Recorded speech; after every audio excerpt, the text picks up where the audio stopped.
Next on Worcester News Tonight, trick-or-treaters going bump in the night in Worcester. Plus, the two candidates in a Worcester House race go face-to-face on the issues of the election about a week away. Good evening. Thank you for joining us. I'm Andy Madison. Well, chances are you've probably answered the door several times tonight for trick-or-treaters. Well, in one Worcester neighborhood, all the little ghosts and goblins gathered for candy and some other Halloween treats in one spot. Our Jennifer Zarate has a look at Halloween at Union Hill.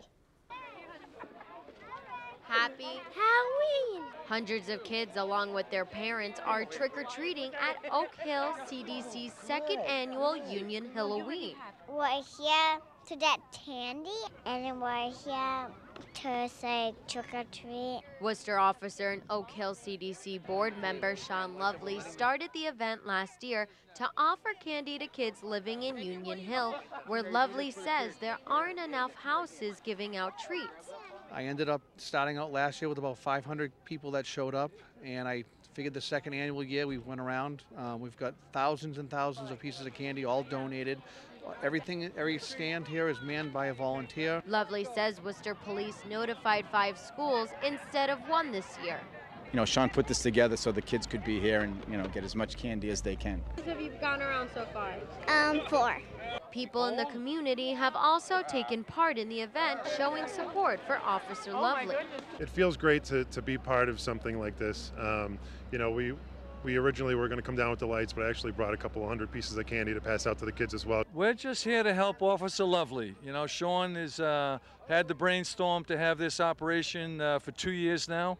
And anything that we can do to support his efforts to reach out to the Union Hill neighborhood is something that we take a lot of pride in. Parents say it's great to see police create a safe environment where they can bring their kids. I think it's amazing that they're here and the kids can see that, and it's good for the kids to know that there's positive things that are out there. It's great to see all the kids all getting along. My kids were just having so much fun seeing all the different costumes and all the different kids having fun. Lovely says he hopes this experience will leave a lasting impact on these children's lives. I want to see this become an ongoing event, and hopefully, you know, this might give people an incentive to donate, and hopefully, if it grows, hopefully get more children, and at the end, it's the children who win. On top of all the sugars and sweets they got, there was also a stand promoting dental hygiene. Back to you, Andy. It certainly looked like a sweet time out there. Our Jennifer Zarate reporting for us tonight. Jennifer, thank you. You're welcome. The controversy surrounding plans to build a Muslim cemetery in Dudley is now headed to court. For the past year, the Islamic Society of Greater Worcester and town officials have been at odds over a plan to build a cemetery on this land in Dudley. Plans have been met with a lot of resistance, and earlier this year, the town voted against the cemetery. The Islamic Society says the town's attorneys don't seem to be willing to come to an agreement. They have 2 attorneys. One is the town attorney and one is the insurance attorney. And, you know, we hear different stories from different people, what's going on. So, but I do not believe my enemies are the people of Dudley. I believe most of the people of Dudley are wonderful people. They would like also to see an end to this issue. Now, at this point, there is no timeline for when the two sides may meet in court. Well, tonight, candidates for the 16th Worcester District going head-to-head in the last debate before next week's election. Democratic incumbent Dan Donahue and independent challenger John Frizzolo talked about the economy, public safety, and other city issues at tonight's debate. It was hosted by the Grafton Hill Business Association. Both candidates shared their thoughts on the economy. Made over $1 million.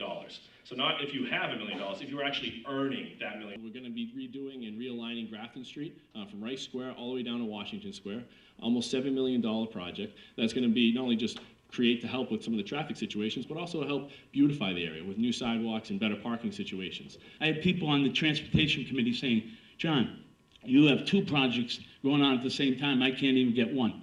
So that's the type of production I was able to come back with from the State House. We're going to begin with... Tonight's debate was moderated by Charter TV3's Andy Lacombe. Well, another turn in the race for the White House. The FBI is reviewing more emails found on the computer of a top aide to Hillary Clinton. This comes as thousands have already cast their ballots in central Massachusetts. So would this latest twist have an impact on voters who haven't gone to the polls yet? Our Catherine Andreoli has the details.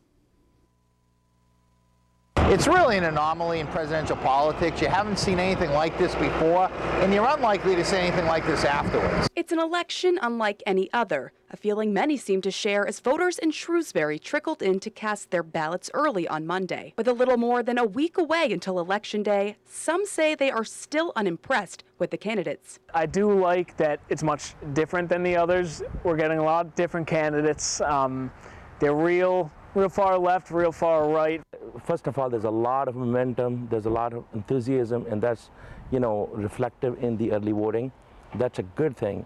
However, honestly, I'm not really impressed with the candidates, especially the rhetoric being used. Early voting continues here in Massachusetts. Some people even saying this election may now be impacted by the FBI's reopening of the investigation into Hillary Clinton's use of a private email server. People that voted a couple weeks ago, perhaps, or whenever it first started, they may be swayed by this new information.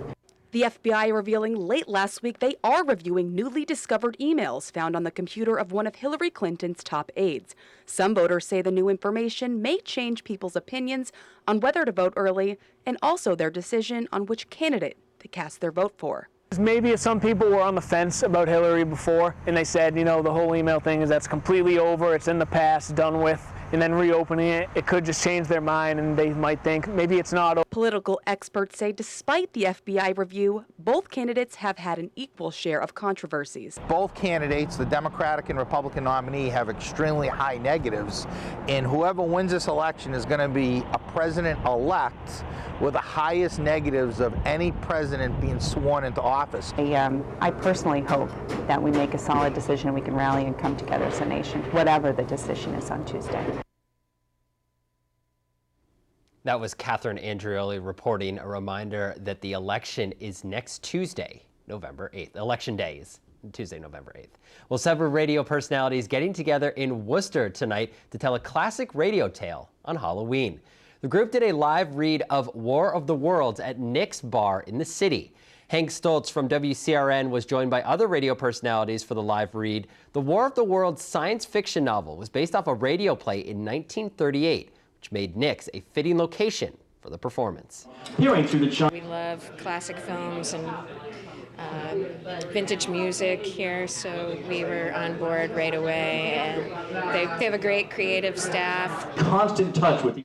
The live reading was also broadcast on News and Talk Radio, AM 830. Well, tonight marks the first weekday evening commute under the new electronic tolling system. Mass Department of Transportation officials warned traffic could be bad. This morning's commute turned out to be pretty smooth, but there is still plenty of work to be done. Our Rosalind Flaherty reports. This morning went really well. Traffic flows through one of the busiest exits in Sturbridge Monday. The toll booths are completely gone.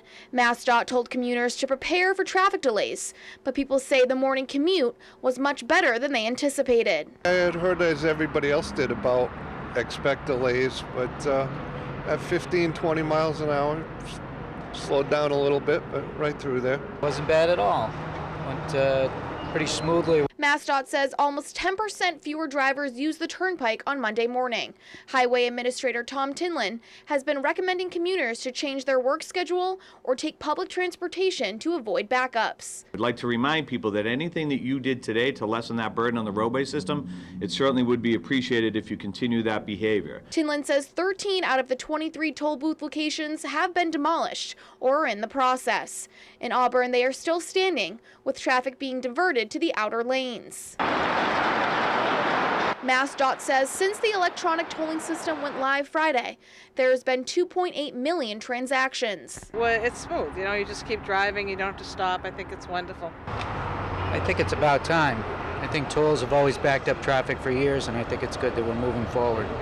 Massachusetts State Police Colonel Rick McCune advises drivers to stay vigilant and adhere to the speed limit when passing through work zones. Particularly going through at 15 miles per hour. Limit your cell phone use, and as always, please wear your seatbelts. Rosalind Flaherty, Worcester.